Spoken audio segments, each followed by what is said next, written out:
Bonjour, bonjour, bonjour, bonjour tout le monde. Jean-Ernest Pierre à l'antenne de votre AM 1410 à Montréal avec la belle équipe que je vous présente dans un instant. Mais pour tout de suite, je vous dis de bien vous tenir, de bien vous réveiller. On est là avec vous jusqu'à 9 heures ce matin. Restez là. Bonjour, bienvenue à votre réveil matin.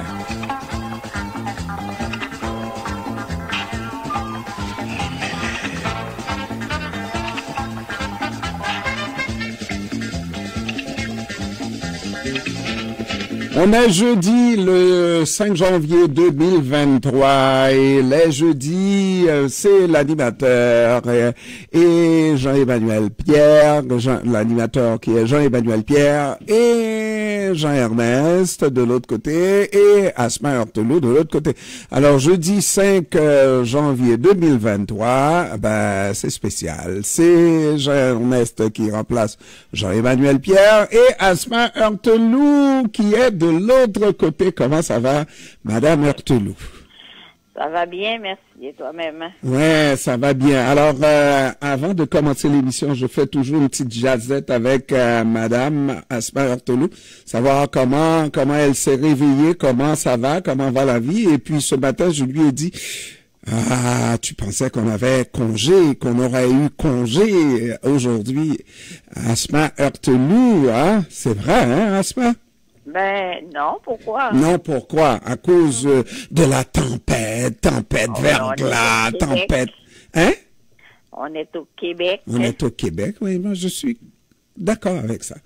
On est au Québec, il faut être alerte l'hiver, n'est-ce pas? Exactement, et tu sais que cette année, ça fait 25 ans déjà. 25 ans? La fameuse crise du verglas. Ouais, 25 ans. 25 ans.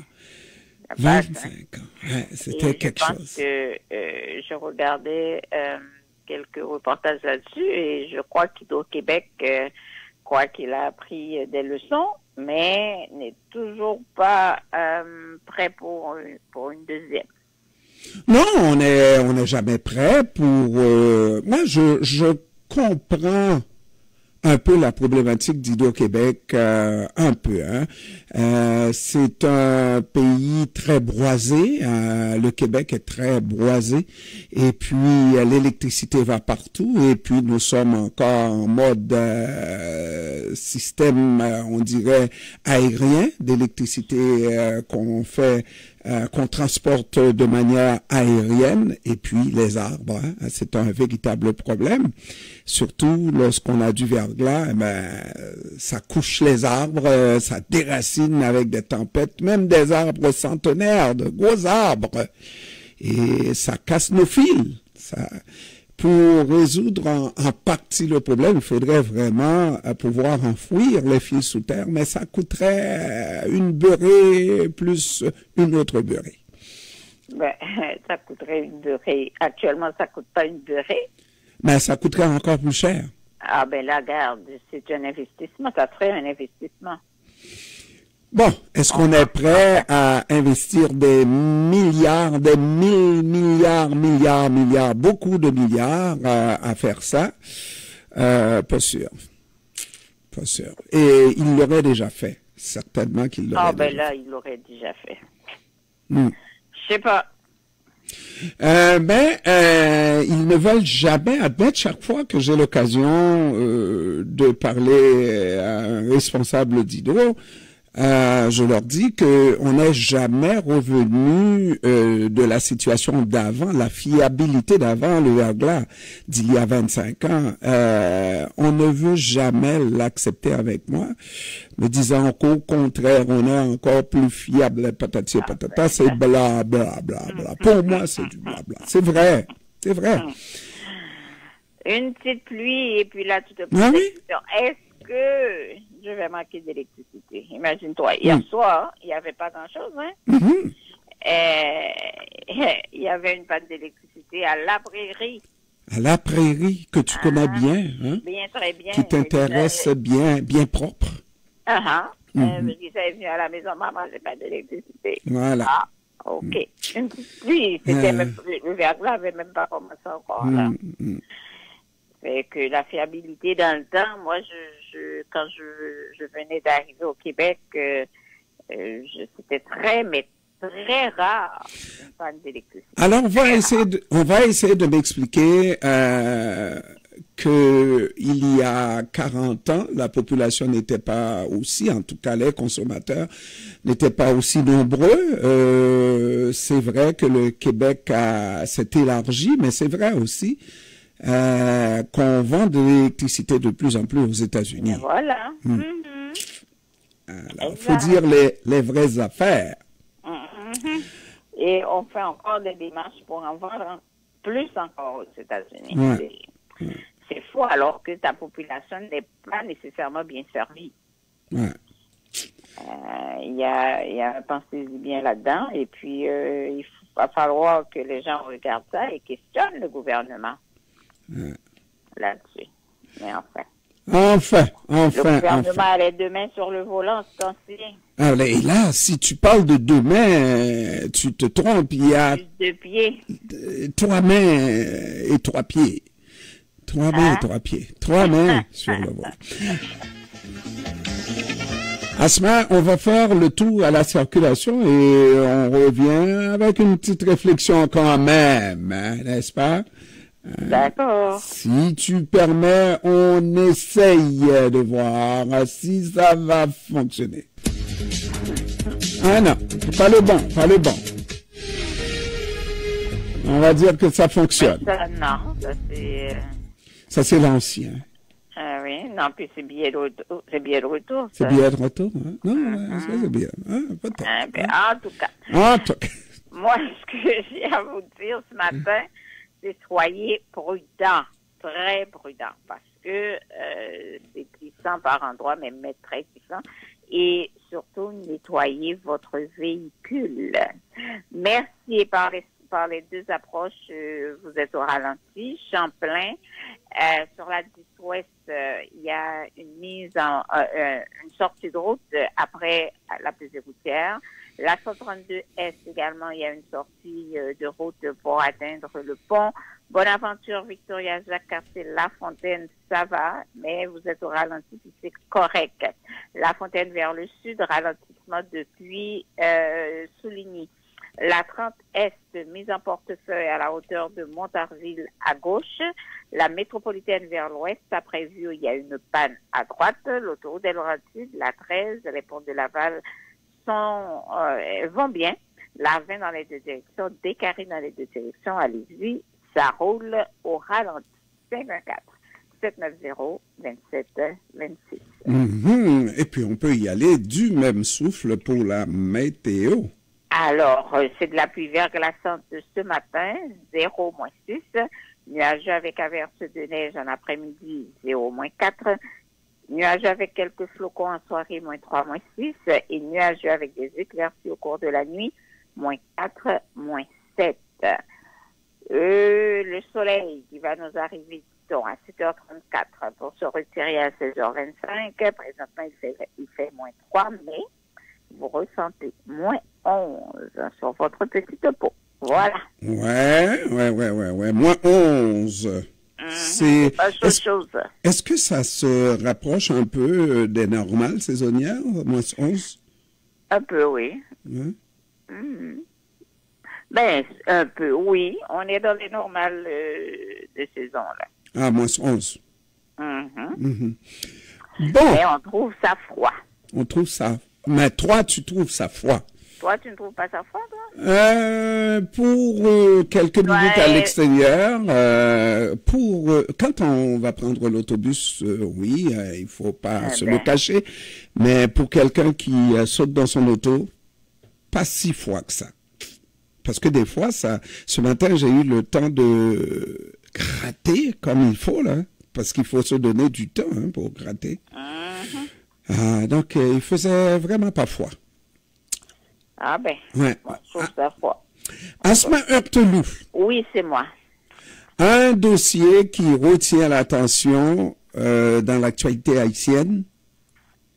Un pasteur Amel Lafleur, qui est poursuivi par l'État. Quel État? L'État d'Haïti. Je suis tellement content que tu en ris, parce que c'est un État qui est prompt quand il s'agit de personnes vulnérables ou qui n'ont pas beaucoup de pouvoir, mais un État inexistant lorsqu'il s'agit de potentats. Ainsi, on n'a pas entendu parler rien de ces gens qui sont placés sur une liste de potentiels, comment dirais-je, malfaiteurs, n'est-ce pas, avoir vendu des armes, permis de donner, qui se sont permis donc de remettre des armes entre les mains de ces bandits qui, bon, et on les connaît, ils sont sur une liste canadienne et puis ils ne sont toujours pas inquiétés. Mais ça, c'est une autre question. Oui, sauf un que je connais, mais bref. Qui est inquiété? Très inquiété et très malade. Non, mais toi, tu parles de la personne qui est malade par ses propres peurs, mais qui ne sont. C'est une personne qui n'est pas inquiétée par l'État d'Haïti. L'État est inexistant pour ça. C'est ça, là. L'État d'Haïti. La personne, c'est l'État d'Haïti. La personne est l'État d'Haïti. Ah ben, donc ça veut dire que c'est un État faible. Ben oui, tout à fait. Mais inexistant faible, tu parles. Ouais. Non, mais quand il s'agit de Amel Lafleur, on peut poursuivre. Mais Amel Lafleur, comme pasteur, là, Asma n'a pas vu la vidéo. Il y a pas beaucoup de gens, je crois, à ne pas avoir vu cette vidéo qui circule sur les réseaux sociaux, là. C'est un espèce de pasteur protestant, naturellement, qui monte sur scène et qui parle et qui ne fait pas que parler, là, qui donne une démonstration avec sa propre fille en touchant les seins de sa fille qui doit être âgée d'au moins 30 ans, certainement qui a 30 ans, donc c'est pas une petite, qui touche les fesses de sa fille en disant qu'il faut, un père doit toucher les fesses de sa fille et qui va parler même du sexe de sa fille lorsque sa fille qui vit à New York est de l'autre côté, est à distance avec lui. Il fait des appels pour demander à sa fille comment va son sexe, comment se porte son sexe, son vagin. Alors c'est un pasteur qui va faire ça. Et ça a choqué beaucoup de gens au point où l'État inexistant s'est réveillé, s'est payé une existence, et il y a même une poursuite qui est engagée par le parquet de Port-au-Prince à l'encontre de pasteur Amel Lafleur. Il est même interdit de départ. Tu vois, ça va fort. Hein? Quand l'État existe, ça existe fort.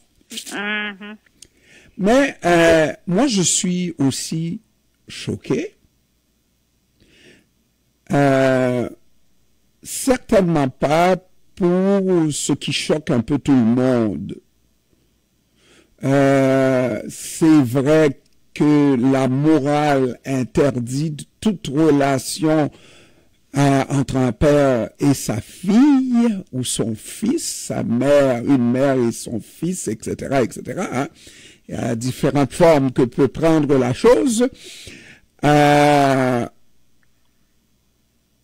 contre, moi, ce qui m'a choqué, c'est surtout de voir comment les gens, parce que il a procédé, en sachant qu'il était filmé, hein, okay. Il a procédé devant une assemblée. Tu connais ces assemblées chrétiennes, protestantes, nombreuses, avec beaucoup de gens.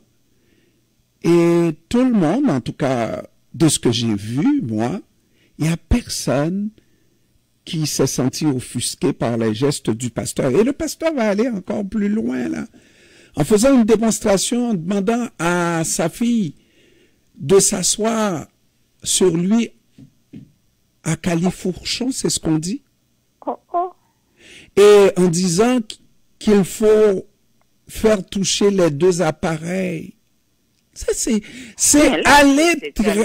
C'est un malade, mais un malade, tu dis parce un que là, malade, ça moi... n'a rien à voir avec le pasteur, là. Tu dis un malade, Asma Heurteloup, c'est un peuple qui est malade. Moi, je regarde encore une fois là, des malades, il y en a.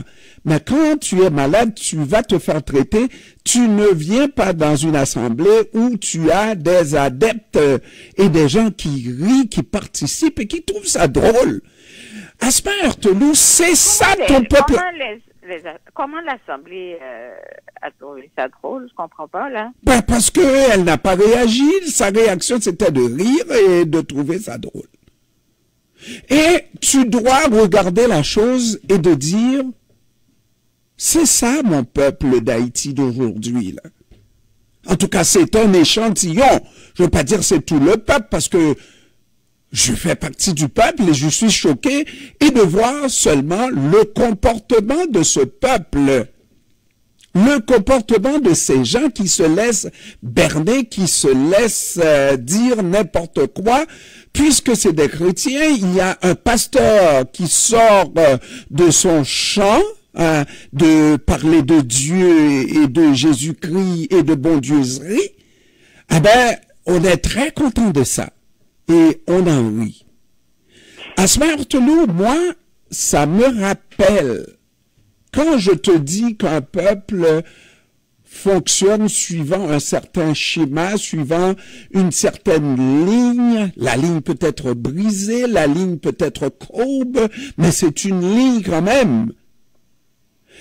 C'est ce même peuple non chrétien qui va dans les balles de Michel Martelly et qui, quand ce fou-là ne commence pas à entonner le fameux colon, hein, n'est-ce pas? C'est ce peuple-là, c'est ce public-là, ben, non chrétien, n'est-ce pas? Qui fait le pam, pam, pam, pam, pam, pam, et qui demande qu'on lui dise le colon.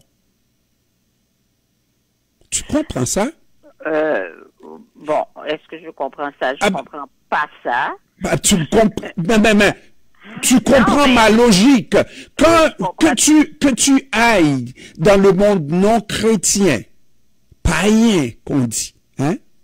C'est ça, se faire manquer de respect, et on va même payer pour se faire manquer de respect, et je te le dis, Asma, que au beau milieu de la compétition électorale qui va amener Michel Martelly au pouvoir, alors qu'on était en préparation pour le deuxième tour et qu'il y avait lui et Mirland Madiga, je suis allé à la Badi en voyage et je suis descendu pour demander, est-ce que vraiment vous avez voté? Parce que là, on rencontre sur le site de jeunes haïtiens, des vendeurs, etc.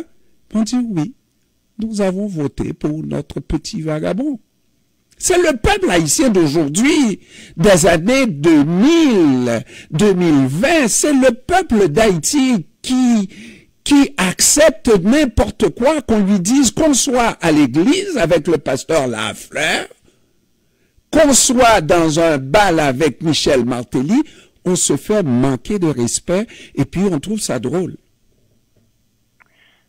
Bon, je pense que la réflexion est un peu plus profonde que ça. Ah, mais tu fais Franz Voltaire de toi. Non, je dis pas que c'est compliqué. Je dis que c'est un peu plus profonde que ça. Il y a cette déception de ce peuple, hein, mais ça ne justifie absolument rien, hein, dans tout ce que tu viens de dire. Sauf qu'on regarde le comportement d'une partie de ce peuple. Je ne veux pas dire du peuple haïtien, mais d'une partie de ce peuple-là. Et généralement, c'est cette partie qui est la victime de tout ce qu'on a connu, de tous les régimes d'Haïti. Donc, cette partie de la population, pour moi, est rendue à un point de déception extrême qu'elle va aller à l'encontre de ce qui est normal, de ce qui est logique. Parce qu'elle a déjà été logique dans son comportement et ça ne lui a absolument rien donné. Est-ce que c'est une façon de se révolter pour la manière que le pays est mené, que ce soit par des hommes politiques, que ce soit par des gens de l'Église, exemple ce pasteur? Moi, je me dis, il y a autre chose à regarder aussi. Parce que c'est pas normal. Et je reviens au pasteur, parce que Michel Martelly, c'est un cas, Michel Martelly. Et Michel Martelly ne prêche pas la morale. Alors, tout le monde s'attendait à ce que Michel Martelly, dans ses balles et tout, soit un dépravé. Et ce sont des dépravés qui vont au bal de Michel Martelly, qui se ressemblent, s'assemblent. Mais un pasteur qui a un rôle, qui a un mandat à annoncer, pas même annoncer, à amener ses fidèles vers la ligne qu'on espère être la ligne morale et qui se tient devant cette assemblée avec un tel discours, avec des gestes même, moi je trouve que c'est grave. Il y a quelque chose que tu ne veux pas voir. Quoi? La nouvelle réalité de notre pays. Tu as commencé par faire une distinction entre cette partie de la population qui subit les affres des politiciens, des pasteurs, des prêtres et un peu tout le monde, n'est-ce pas, au pouvoir, qui a un certain pouvoir. C'est cette partie de la population qui serait déçue. Mais remarque que le pays, dans sa globalité, dans quelle situation se trouve ce pays-là? Est-ce que c'est un pays où il y a des gens qui réfléchissent pour trouver une solution? Parce que des fois, là, on dit c'est la faute à Ariel, c'est la faute à ci et à ça. Mais il y a une faute collective, il y a un manque de réflexion qui est un manque collectif, qui va nous donner ce résultat-là. S'il s'agit d'un petit groupe, un minuscule groupe qui est dépravé, qui a perdu le sens de la morale, qui est devenu immoral, ça ne devrait pas avoir une incidence sur l'ensemble d'un pays. Oui, mais Ernest, quand et puis là on part de Michel Martelly dépravé, on arrive au pasteur, mais entre les deux, tu as cette autre tranche, c'est même pas une tranche, ces gens qui ont de l'argent et qui payent les bandits, qui arment les bandits. Donc, là, on va penser que la population au complet accepte ce qui se fait parce que la population ne dit rien, parce que la population ne fait rien. Non. Alors que c'est faux. Non, je suis d'accord avec toi, c'est faux.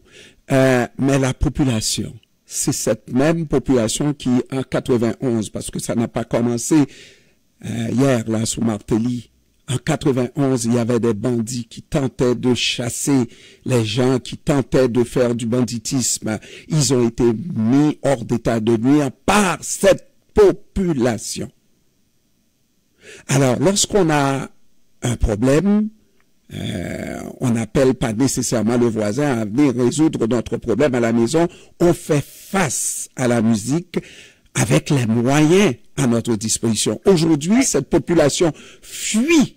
Parce que la population n'a pas les moyens de ce que c'est aujourd'hui. Dans le temps 91, les bandits n'étaient pas armés jusqu'aux dents comme ils le sont aujourd'hui.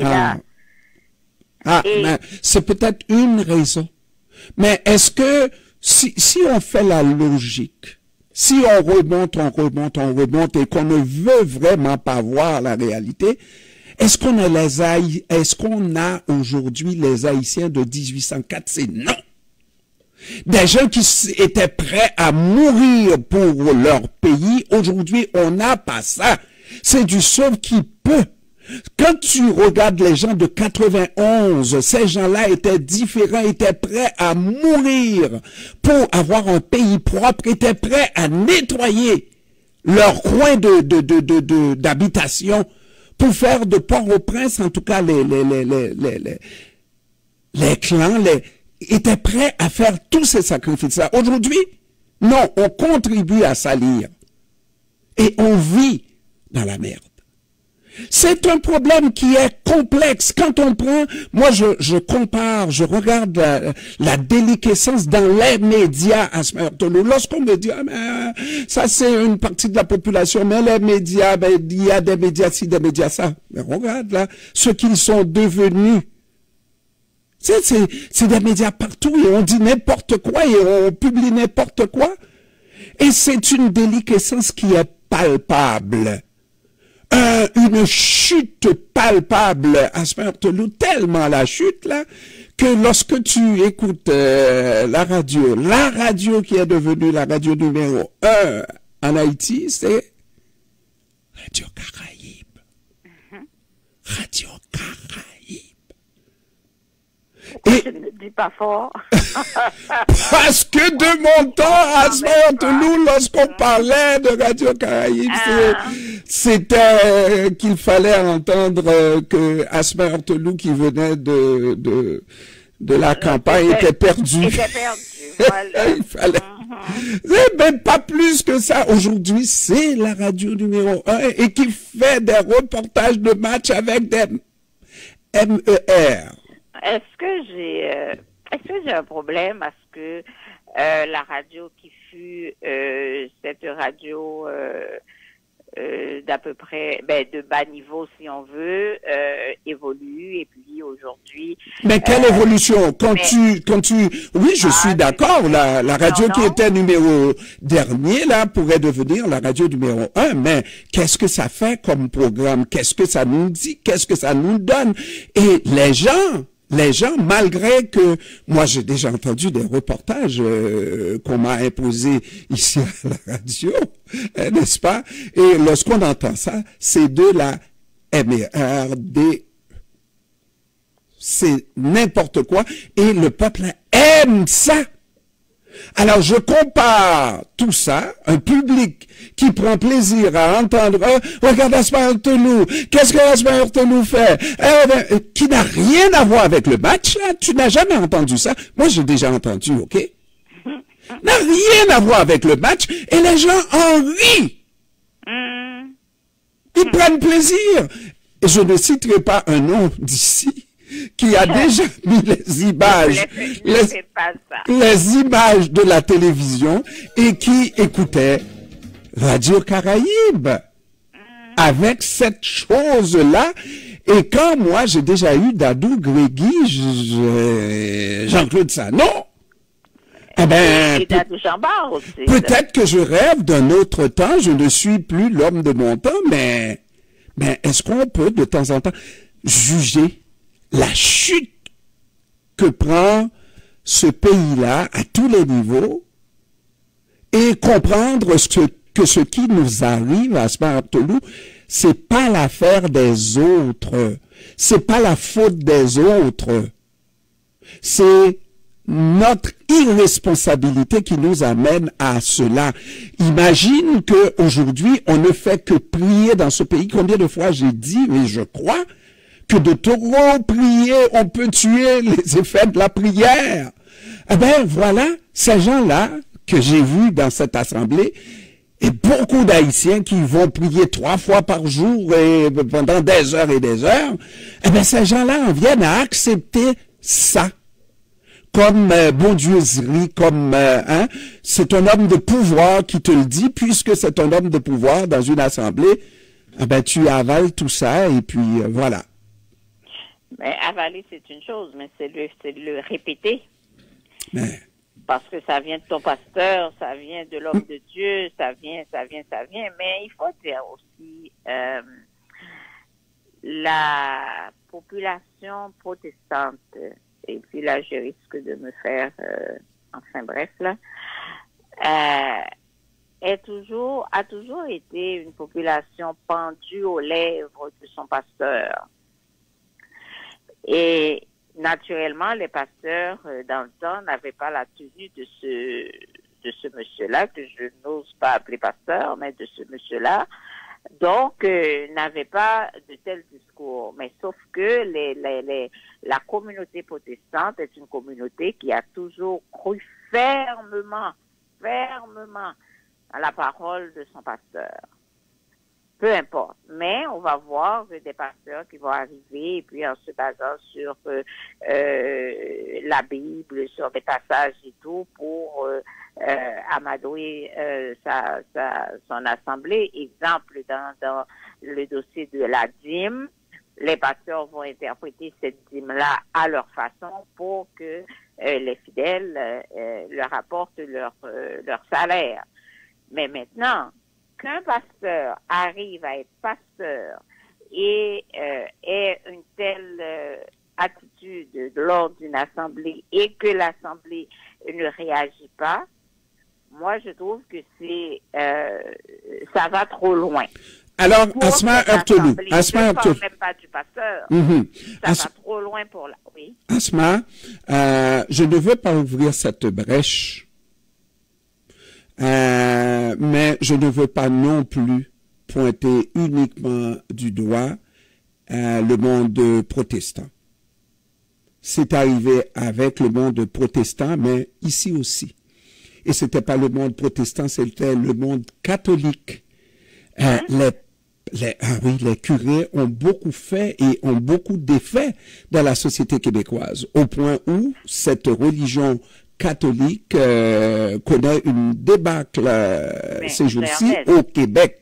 On est en 2022. Ben, on est en 2022, justement. Oui. On est en 2022. Oui. Les Québécois sont rendus là où ils sont rendus avec la religion catholique et les Haïtiens, eux, de leur côté, continuent à gober, à boire et plus voilà. que jamais. Eh ben, pourquoi? Pourquoi? Parce que, quand même, au Québec, on est en Occident. On est déjà rendu bien loin de la religion et tu vas voir, c'est le monde à l'envers. Au Québec, on reçoit des prêtres d'Haïti pour nous évangéliser au Québec, des prêtres d'Afrique pour nous évangéliser au Québec. Alors que autrefois, dans les années 1700, c'était le contraire. 1800, c'était le contraire.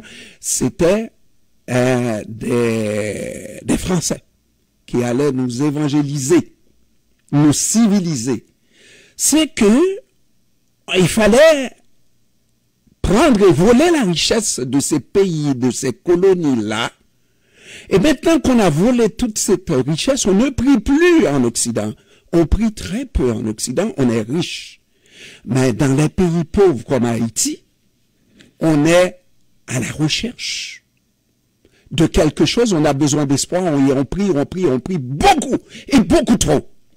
Et on travaille beaucoup moins. Pas assez, en tout cas, pour trouver des solutions à nos problèmes. Ça là, je crois là-dedans dur comme fer. Dur comme fer, et je crois en Dieu, moi. Il ne faut pas croire que je ne crois pas en Dieu, je crois en Dieu, mais je crois qu'il faut croire et travailler, qu'il faut croire jusqu'à une certaine limite dans ce qu'on nous dit, dans ce qu'on nous fait croire que Jésus-Christ va revenir peut-être demain, mais peut-être dans 2000 ans, peut-être dans 10 000 ans. Wow. Voilà. Et avec ça, là, on nous clôt la bouche. C'est fini, là, parce que si Dieu ne vient pas demain, ben, peut-être que c'est après-demain. Jésus va revenir dans... Voilà. Alors, c'est ce type de vérité-là qu'il faudrait dire le plus souvent à nous tous, pas seulement aux protestants, Mais ces gens de la religion catholique qui gobent encore ces affaires-là, eh ben, ça n'empêche pas que je croie en Dieu, moi. Bon, alors moi, j'ai un petit peu de difficulté avec le fait que tu dises les gens en Haïti, ils prient trop. Et permets-moi, ça va te permettre aussi de souffler, pas vrai? On va faire la pause? OK. Si tu permets, et rappelle-toi là où tu étais, OK? On revient pour la suite dans un instant. Il n'a pas fait pour tout le monde. Pas pour tout le monde. Uniquement le fait pour gagner un possesseur dans la bonne éducation, possesseur premier, possesseur et papa, qui a fait gestion. Au moins, belle mademoiselle, ça, détecter ça, pendant les États-Unis, je me demandé comment tu étais mieux. Il dit, papi, bien, il songe. Parce que, il connaît pour moi, oui, la propreté pour moi. Les va arriver, m'a prêté ton monde pour faire une activité. Est-ce que vous entendez? Ouais, pour le faire, ça ne va pas faire. Ça pas qu'à faire l'évangile, m'en parle.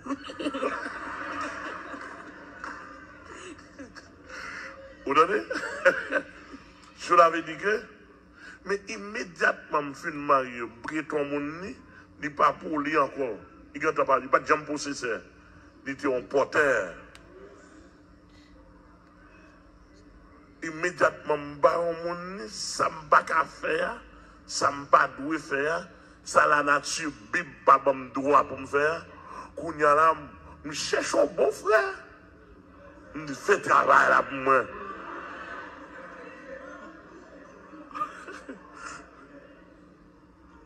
Quand y a la Sylvie dit papi tété m'a fait mal, là me fin marié m'a dit bon travail a bien fait.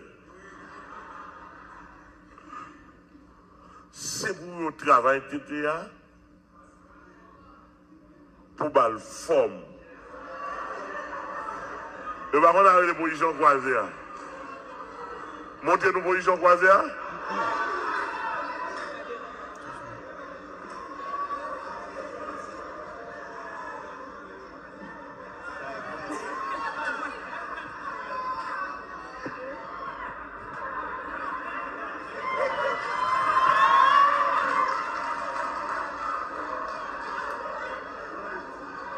Même position croisée.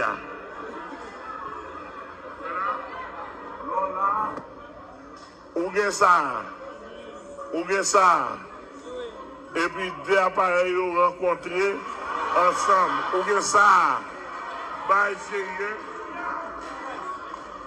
Oui, je suis avec le fog, sexe et ça, la Bible a dit pour réjouir madame. C'est pour celle quand on couche son carbone, c'est le bon. Bah, là, il y a plusieurs.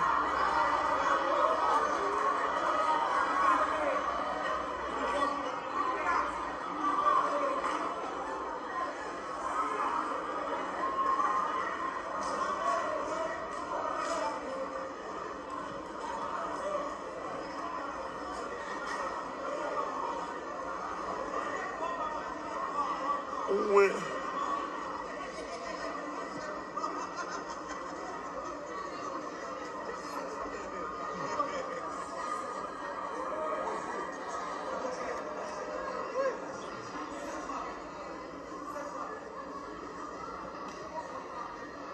J'espère, Vous